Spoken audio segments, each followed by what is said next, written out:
My guest is Sir Gil Simpson, and we're talking about Jolly Good Software, his new venture, which is right there on Victoria Square and well worth a visit if you're interested in software, and who isn't these days. Gil, can you just explain in a little more detail what is different about your selling proposition? What is different about the retail position you're taking compared to the whole of the rest of the world that is just being immersed in new software development? True. Peter, software today is sold on a line of business basis. So you have a system for, let's say, restaurant systems, or you have a system for community health, or you have a system for, managing rest homes, or you have an application for a school library, or perhaps running a mechanical shop in a workshop environment. So you have all these different lines of business, and you have salespeople that only sell in a line of business. And so they keep talking in terminology like, do you want your business to be more profitable? Do you want to stay ahead of your competitors? And they talk within the jargon of that particular type of business. Now, it's a very ineffective selling method because it's only, a salesperson only sells one line of business. They sell healthcare community. So it's actually quite a high cost model in terms of selling, and that has a flow-on effect in the industry. What we're doing is we're selling, in a sense, function. So what a person does is come in and describe they have a problem, and let's say they have a distribution problem. They have problem getting product to certain customers at certain times, and that's what their problem is, and they describe it to us. Now, we may show them an application which is in fact the application of Nurse Maud. And that application is delivering community nurses to customers at a given time with certain skills and expertise. You could call that inventory that they've got with them, whether it's pills or skills. Yeah. And so, in effect, it's the same problem. And it's solved at Nurse Maud, who are by far the most successful community health provider in the country. They've solved that problem, and yet if somebody came in with a distribution business that had the same problem, no one would think that a community healthcare system would solve it. And it's about seeing things in functional terms. So our salespeople have got a whole raft of what we call engines, which have all sorts of capabilities. And what we do is listen to the problem and then say, well, let's have a look at this and see how close to this is this to a solution to your problem. And we're expecting that there'll be quite close fit in most instances to various things, and then we'll simply customise it to suit the particular business that it's going into.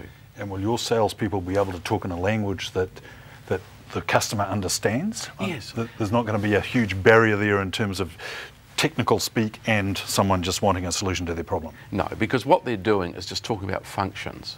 They're not talking anything technical. They're not telling the customer, do you want to have good customer relationships? Those dumb questions that we keep asking. They're asking, what are the issues of your business?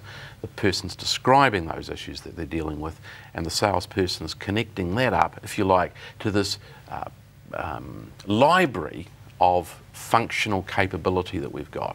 So it's a complete break from line of business. So your salespeople will be dealing with existing functional capability, but maybe putting some bells and whistles on it in a customised way to meet the specific demands of a particular customer. Correct. For instance, it may be a distribution system, and the bell and whistle, which is really important, is the sequence to load the truck.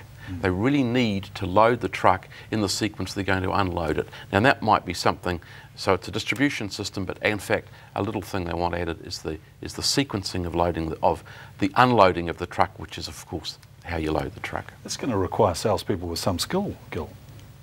Yes, those salespeople though generally would specifically have programming backgrounds, so they understand the connection between what a program does when it performs a function and in fact what's going on in business.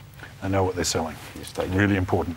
Gil, that's all great and good luck with it, and I hope it expands and grows and is another example of a fantastic business success that we have come to associate with you and to associate with this community at large. Can we just change the subject a little bit? I'd like to talk to you about what you see as some of the key issues in this community. You've been a community leader here for a long time, you've been a pioneer in industry for a long time. What are the sort of frustrations that you've had in the context of sustainable business activity in this community? Well, I think for Christchurch, it's really about understanding I think what being people-friendly is. We talk about business-friendly, but there's no thing as business. There's people in business, and you've got to be people-friendly. And I think the whole resource consent process is a nonsense, and we should do something about it.